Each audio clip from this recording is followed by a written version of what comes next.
Hey guys, welcome back to the channel. So guys, काफ़ी time से इस channel के ऊपर वीडियो नहीं आई है। आज इस वीडियो में हम लोग देखने वाले हैं कि कैसे आप अपने पाइथन के कोड को इंटीग्रेट कर सकते हैं अपनी एंड्रॉइड ऐप्स के अंदर, जो कि आप बनाते हैं यहाँ पर जावा या फिर कोटलिन की मदद से। तो आप यहाँ पर क्या कर पाएंगे, पाइथन के कोड को ही रीयूज़ कर पाएंगे अपनी कोटलिन या फिर जावा की ऐप्स के अंदर। तो इससे क्या होगा कि आप अपने कोटलिन के कोड से ही पाइथन के फंक्शंस को कॉल कर पाएंगे, वहाँ से वैल्यूज़ को रिटर्न करवा पाएंगे अपने कोटलिन कोड के अंदर ही। तो इसकी ज़रूरत हमको कहाँ पे पड़ती है, तो काफ़ी सारी चीज़ें जो होती हैं पाइथन में ही पॉसिबल होती हैं। जैसे काफ़ी सारी लाइब्रेरीज पाइथन के लिए बनी हुई हैं, तो उनको आप कोटलिन या जावा के अंदर कैसे लेके आएंगे, तो उसके लिए आपको पाइथन का कोड ही यूज़ करना पड़ेगा। तो जैसे कि लाइब्रेरीज हम यहाँ पर इंस्टॉल करते हैं पिप की मदद से, उनको ही आप अपनी एंड्रॉइड ऐप्स के अंदर यूज़ कर सकते हैं अगर आप यहाँ पर चाहते हैं तो। आज आप इस वीडियो को देखते रहिए, इसमें मैं आपको एक तरीका बताने वाला हूँ जिसकी वजह से आप अपने पाइथन के कोड को एंड्रॉइड ऐप्स के अंदर यूज़ कर पाएंगे। इसकी वजह से आप अपनी पावरफुल एंड्रॉइड ऐप्स को क्रिएट कर पाएंगे, जिसके अंदर लॉजिक जो है पाइथन के अंदर वर्क करेगा, लाइब्रेरीज जो है पाइथन की यूज़ कर सकते हैं आप और आराम से अपनी ऐप्स को क्रिएट कर सकते हैं। सो गाइस, आज इस वीडियो में हम लोग जो SDK यूज़ करने वाले हैं उसका नाम है चाकोपाई। सो उसको आपको गूगल पे सर्च कर लेना है, चाकोपाई। और यहाँ पर सबसे ऊपर आपको इसकी वेबसाइट देखने को मिल जाएगी, पाइथन SDK फॉर एंड्रॉइड। और यहाँ पर लिखा हुआ है पाइथन SDK फॉर एंड्रॉइड, और यहाँ पर आप देख सकते हैं लिखा हुआ है full integration with Android studio standard Gradle build system. मतलब ये एंड्रॉइड स्टूडियो के साथ आपके इंटीग्रेट हो जाएगा। आप यहाँ पर पाइथन को आराम से यूज़ कर पाएंगे अपनी एंड्रॉइड ऐप्स को क्रिएट करने के लिए। सो अभी यहाँ पर जो इसका लेटेस्ट वर्जन है वो 14.0.2 चल रहा है। सो गाइस, इसको यूज़ करने के लिए आपको क्या करना है, इसकी डॉक्यूमेंटेशन के अंदर चले जाना है डायरेक्टली, और यहाँ पर आपको इसकी डॉक्यूमेंटेशन देखने को मिल जाएगी। तो सबसे पहले आपको देखना है आपकी वर्जन समरी। सो अभी जो 14 वर्जन है वो मिनिमम एंड्रॉइड API लेवल जो है 21 को सपोर्ट करता है। इससे नीचे का अगर आप अपनी एंड्रॉइड ऐप्स को बनाना चाहते हैं तो इसके लिए आपको चाकोपाई का ओल्ड वर्जन यूज़ करना पड़ेगा, और इसके अंदर पाइथन का वर्जन भी ओल्डर वाला ही सपोर्टेड है। तो अगर आप यहाँ पर लेटेस्ट पाइथन को यूज़ करना चाहते हैं तो आपको 14 या फिर 13 को यूज़ करना पड़ेगा। तो मैं यहाँ पर आपको 14 को ही लेटेस्ट वर्जन को ही यूज़ करके दिखाने वाला हूँ, और यहाँ पर आप पाइथन भी लेटेस्ट यूज़ करने वाले हैं 3.11।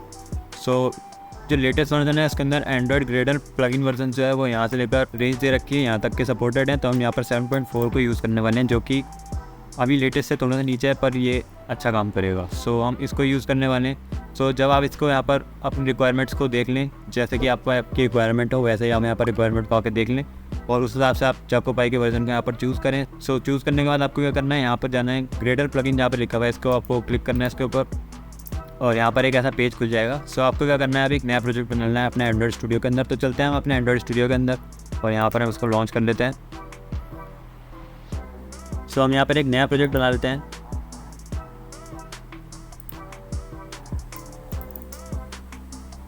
इसको मैं यहाँ पर नाम दे देता हूँ टेस्ट, और इसका आपको यहाँ पर मिनिमम API लेवल जो है 21 सेलेक्ट कर लेना है, क्योंकि 24 तक अभी यहाँ पर सपोर्टेड नहीं है चाकोपाई से मिनिमम API। सो हम यहाँ पर 21 कर लेते हैं। जो लेटेस्ट वर्जन है वो 21 तक ही सपोर्टेड है, तो हमने इसको 21 कर लिया है, और हम यहाँ पर अपने प्रोजेक्ट को लोड होने देंगे। सो यहाँ पर हमारा प्रोजेक्ट जो है बिल्ड हो चुका है, सेटअप हो चुका है। तो आपको क्या करना है, यहाँ पर आपको दिख रहा होगा ग्रेडल स्क्रिप्ट्स, तो इसके अंदर आपको जाना है, और सबसे ऊपर आपको दिख रहा होगा प्रोजेक्ट, और नीचे आपको दिख रहा होगा मॉड्यूल ऐप। तो अभी आपको क्या करना है, प्रोजेक्ट वाले को ओपन करना है, और यहाँ पर आपको ऐसा दिख रहा होगा। तो आपको जाना है फिर से चाकोपाई की वेबसाइट के ऊपर, यहाँ पर हमने इस पेज को ओपन किया था, और यहाँ पर आपको प्लगइन देखने को मिल रहा होगा। ये वाली लाइन को आपको यहाँ से कॉपी करना है, इसको आपको पेस्ट कर देना है बिल्ड डॉट ग्रेडल के अंदर, और इसको आपको यहाँ पर क्लोज कर देना है। फिर आपको क्या करना है, दूसरी वाली बिल्ड डॉट ग्रेडल फाइल को ओपन करना है, और फिर से आपको जाना है इसी पेज के ऊपर, और यहाँ पर आपको ये दिख रही होंगी 2 IDs। तो इसमें से आपको नीचे वाली को कॉपी करना है, ऊपर वाली आपके ऐप के अंदर पहले से ही होगी। सो ये ऊपर वाली हमारे पास पहले से ही है, नीचे वाली को हमने यहाँ पर कॉपी कर दिया है, com.chaco.python। तो इसको आपको यहाँ से कॉपी करके पेस्ट कर देना है। फिर से आपको आना है इसी पेज के ऊपर, यहाँ पर आपको दिख रहा होगा API सिलेक्शन, तो आपको यहाँ से NDK से कॉपी करना है, और ये आपको पेस्ट करना है डिफ़ॉल्ट कॉन्फ़िग के अंदर। सो हमारी डिफ़ॉल्ट कॉन्फ़िग ये रही, यहाँ पर आपको देना है न्यू लाइन, और यहाँ पर आपको पेस्ट कर देना है। अब गाइस, अगर आप अपनी ऐप्स को सिर्फ एंड्रॉइड के अंदर ही रन करना चाहते हैं तो आप यहाँ पर सिर्फ इसको ही सिलेक्ट करेंगे और बाकी सबको आप हटा देंगे। और अगर आप इसको एमुलेटर के अंदर भी रन करके देखना चाहते हैं तो आप इस वाले को भी रखेंगे और इन दोनों को यहाँ से हटा देंगे। अगर आप इनको नहीं हटाएंगे तब भी आपकी ऐप चल जाएगी, पर आपकी APK का जो साइज़ होगा वो बहुत ज़्यादा इंक्रीज़ हो जाएगा। फिर से आपको आना है इसी पेज के ऊपर, और यहाँ पर आपको दिख रहा होगा पाइथन वर्जन, तो यहाँ से आपको इसको कॉपी करना है इतना, और NDK के नीचे इसको आपको लगा देना है। तो हम यहाँ पर पाइथन वर्जन लेटेस्ट यूज़ करने वाले हैं 3.11। तो मैं इसका एडिट करके कर देता हूँ 3.11, और फिर से आपको आना है इस पेज के ऊपर, और यहाँ पर आपको देना है पाइथन का पाथ। सो यहाँ से आपको इसको कॉपी करना है, और ये जो नीचे वाली लाइन है इसको आपको ऐसे हटा देना है। और अब आपको यहाँ पे इस वाली पाथ को एडिट करके अपना एक्चुअल पाथ दे देना है जहाँ पे भी आपकी पाइथन का एग्जीक्यूटेबल लोकेटेड हो। तो अगर आपके पीसी के अंदर पाइथन इंस्टॉल्ड है पहले से ही, तो आपको इन स्टेप्स को फॉलो करना है। आपको जाना है अपने फाइल एक्सप्लोरर के अंदर, सी ड्राइव के अंदर, यूज़र्स के अंदर, अपने यूज़र नेम के अंदर, और यहाँ पर आपको मेक श्योर करना है कि आपका जो व्यू है उसके अंदर हिडन फाइल्स वाला ऑप्शन जो है सिलेक्टेड हो, ताकि आप हिडन फाइल्स को यहाँ पर देख पाए। और आपको यहाँ पर ऐप डाटा का एक फोल्डर दिख रहा होगा जो कि हिडन है, और इसके अंदर आपको जाना है लोकल के अंदर, और आपको यहाँ पर नीचे स्क्रॉल करना है प्रोग्राम्स के अंदर।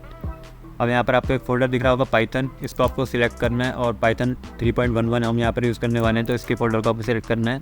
और यहाँ पर पाइथन का आपको एग्जीक्यूटेबल दिख रहा होगा, इसके ऊपर आपको राइट क्लिक करना है इसको सिलेक्ट करके, और यहाँ पर आपको एक ऑप्शन दिख रहा होगा कॉपी एज पाथ, इसके ऊपर आपको क्लिक करना है और आपका इसका पाथ यहाँ पर कॉपी हो जाएगा। और एंड्रॉइड स्टूडियो के अंदर आपको आना है, इस वाली स्ट्रिंग को आपको सिलेक्ट करके हटा देना है, और आपने जो भी पाथ कॉपी किया है उसको यहाँ पर पेस्ट कर देना है। तो यहाँ पर जो रिवर्स स्लैश है इसको आपको एडिट करके सारे यहाँ पर फॉरवर्ड स्लैश कर देना है, और यहाँ पर आपका पाइथन का जो एग्जीक्यूटेबल का जो पाथ है वो सेट हो चुका है। फिर से आपको जाना है चाकोपाई के पेज के ऊपर, और यहाँ पर आपको सिलेक्ट करना है सोर्स सेट, इसको आपको यहाँ से कॉपी करना है, और अपनी build.gradle फाइल के अंदर आपको नीचे आ जाना है, जहाँ पर आपको दिख रहा होगा कोटलिन ऑप्शंस, इसके नीचे ही आपको इसको पेस्ट कर देना है सोर्स सेट। और यहाँ पर आपको देना है, आपको डायरेक्टरी कहाँ बनानी है अपनी पाइथन सोर्स फाइल की, मतलब आप यहाँ पर अपने पाइथन के कोड्स को पेस्ट करेंगे। सो आपको इसको सम को एडिट करके कर देना है src, अदर को आपको कर देना है मेन, और डायरेक्टरी आपको रखनी है यहाँ पर पाइथन। तो वैसे आपको इतना यहाँ पर कर देना है। फिर आपको क्या करनी है, अपने प्रोजेक्ट की मिनिमम रिक्वायरमेंट्स को मीट करना है। तो यहाँ पर आपको सेटिंग्स के अंदर जाना है, प्रोजेक्ट स्ट्रक्चर के अंदर जाना है, और एंड्रॉइड ग्रेडल प्लगइन वर्जन यहाँ पर 7.4 ही यहाँ पर सपोर्टेड है, तो हम इसको 7.4 कर लेंगे और अप्लाई करके ओके कर देंगे। अब यहाँ पर आपका ग्रेडल बिल्ड जो है वो स्टार्ट हो जाएगा, और यहाँ पर ऑटोमेटिक स्टार्ट हो जाएगा। अगर नहीं होगा तो आपको यहाँ पर सिंक का बटन दिख रहा होगा, सिंक के ऊपर क्लिक करना है, और आपकी जो सेटिंग्स है वो सिंक होना स्टार्ट हो जाएंगी। तो आपको यहाँ पर वेट करना है इसका सिंक होने तक का। सो वैसे आप यहाँ पर देख सकते हैं बिल्ड सक्सेसफुल हो चुकी है। तो आपको यहाँ पर आप अपने पाइथन का फोल्डर देखने को मिल जाएगा, जहाँ पर ये एंड्रॉइड लिखा हुआ है। यहाँ से आपको जाना है प्रोजेक्ट के अंदर, ऐप, src मेन, और अभी आपको यहाँ पर जावा लिखा हुआ दिख रहा है, यहीं पे आपको पाइथन का फोल्डर आ जाएगा थोड़ी देर में ही, रिफ्रेश जैसी हुआ है अपने आप। तो आपको क्या करना है, आपको फिर से आ जाना है चाकोपाई की वेबसाइट के ऊपर, और नीचे आपको यहाँ पर करना है स्टार्टअप वाले सेक्शन के अंदर, और ये आपको यहाँ पर एक कोड देखने को मिल जाएगा जो कि जावा का कोड है। और आपको यहाँ पर अपनी मेन एक्टिविटी वाली फाइल को ओपन करना है, और यहाँ पर आप देख सकते हैं हमारा पाइथन का फोल्डर भी आ चुका है। यहाँ पर आपकी पाइथन की जो भी फाइल्स होंगी वो आएंगी।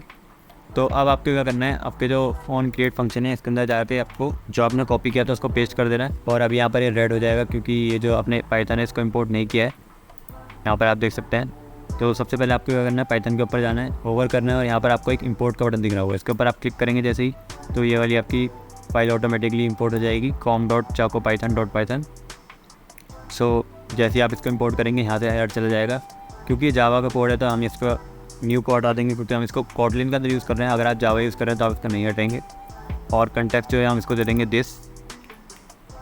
एंड्रॉइड प्लेटफॉर्म को भी आपको इसके यहाँ पर इंपोर्ट करना पड़ेगा, तो इसके ऊपर क्लिक करके आप इंपोर्ट के ऊपर क्लिक करेंगे तो इसका एरर यहाँ पर चला जाएगा, और इससे आपकी जो पाइथन है वो यहाँ पर स्टार्ट हो जाएगी जैसे ही आपका प्रोग्राम यहाँ पर स्टार्ट होगा। तो अब आपको क्या करना है, यहाँ पर जो आपका पाइथन का फोल्डर दिख रहा है इसके ऊपर आपको राइट क्लिक करके एक न्यू फाइल को क्रिएट कर लेना है, और इस फाइल को आप कुछ भी यहाँ पर नाम दे सकते हैं। तो मैं इसका यहाँ पर नाम दे रहा हूँ script.py, और इसके अंदर आपको अपने पाइथन के कोड को लिख देना है। तो मैंने यहाँ पर एक फैक्टोरियल का सिंपल फंक्शन लिख दिया है, और मैं यहाँ पर एक दो वेरिएबल को भी बना देता हूँ, जैसे कि एक पहला वेरिएबल मैंने बनाया यहाँ पर, और इसको मैं यहाँ पर 55 वैल्यू दे देता हूँ, और नेक्स्ट वेरिएबल हम यहाँ पर बना देते हैं टेक्स्ट।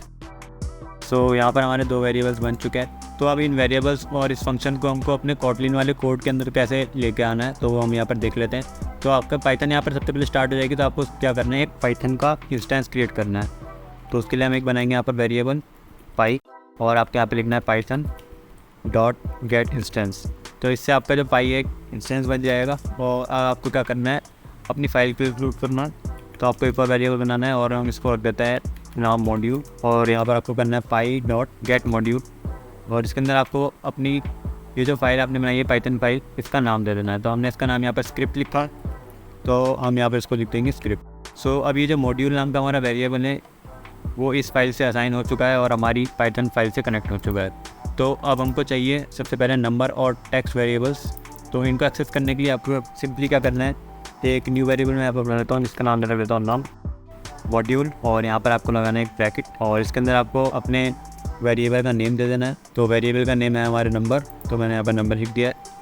और यहाँ पर आपको लगाना है एक नल लेबल का क्वेश्चन मार्क जो कि फॉर के अंदर होता है कि अगर ये वैल्यू नन होगी तो यहाँ पर नल लेबल आएगा। और 2 इंट हमने इसको कर दिया है क्योंकि ये इंटीजर टाइप की वैल्यू थी, इसको हमने 2 इंट कर दिया है। तो अब हम इसको प्रिंट करा के देख लेते हैं। तो हम यहाँ पर करेंगे प्रिंट ln और हम यहाँ पर एक सेकंड वेरिएबल को भी क्रिएट कर लेते हैं जो कि होगा हमारा टेक्स्ट। सो इसको एक्सेस करने के लिए हम यहाँ पर लिखेंगे मॉड्यूल जो कि हमारी फाइल से असाइंड है।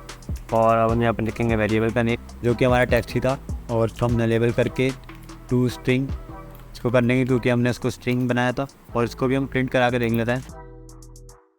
सो हम यहाँ पर अपने प्रोग्राम को रन कर लेते हैं।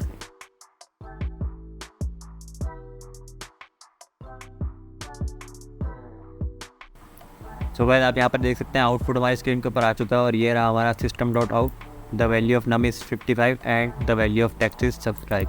सो हमने अपने वेरिएबल्स को तो एक्सेस कर लिया है अपने कोटलिन कोड के अंदर। तो हम यहाँ पर देख लेते हैं कि हम फंक्शंस को कैसे कॉल करेंगे। तो यहाँ पर मैंने फैक्टोरियल का एक फंक्शन बना रखा है, तो इसका हम अपने कोटलिन कोड से कॉल करने वाले हैं। तो उसके लिए हम यहाँ पर क्या करेंगे, एक और वेरिएबल बना लेंगे वेल और इसका हम रख देते हैं फैक्टोरियल का फैक्ट। इसको भी आपको सेम तरीके से एक्सेस करना है मॉड्यूल और इसका नाम हम रखा था फैक्टोरियल अपने कोड के अंदर। यहाँ पर आप देख सकते हैं फैक्टोरियल नाम का हमारा था फंक्शन। तो अब हम इसको कॉल करेंगे फैक्टोरियल वाले फंक्शन को और उसकी जो वैल्यू रिटर्न होगी उसको हम एक वेरिएबल के अंदर स्टोर कर लेंगे। तो हम एक वेरिएबल बनाते हैं ए और इसको हम कॉल करते हैं फैक्ट डॉट कॉल। यहाँ पर आपको कॉल लिख देना है और इसके अंदर जो आपको आर्ग्यूमेंट्स पास करना है उसको आपके यहाँ पर लिख देना है। तो मैंने यहाँ पर 5 लिख दिया है और यहाँ पर आपको इसको नल कर देना है क्योंकि ये नल वैल्यू भी रिटर्न कर सकता है। तो नल लेवल बना देना है इसको आपको। तो आप यहाँ पर देख सकते हैं मैंने इसका आर्ग्यूमेंट दिया है यहाँ पर 5। तो आप यहाँ पर प्रिंट करा के देख लेते हैं और यहाँ पर हम अपनी ऐप को रन करा के देख लेते हैं।